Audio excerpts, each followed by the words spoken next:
call you things like cute or hot. They call you things like stunning, gorgeous. Shit with syllables. Things that would take a 20-something guy a little while to sound out.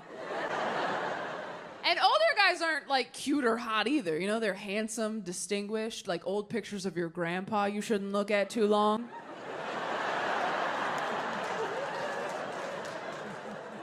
You ever find one of those in an old dusty box? You're like, who is that? Oh, that's wrong. Okay.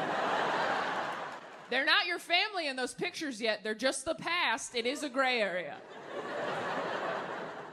Oh, I'll get weirder. You ever see a picture of your parents when they were young and hot and you get like weirdly mad because you know they would have never dated you?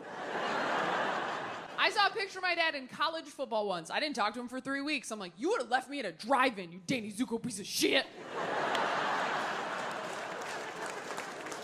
He's like, what? I'm like, I can't hug you for a year, and I don't want to talk about it.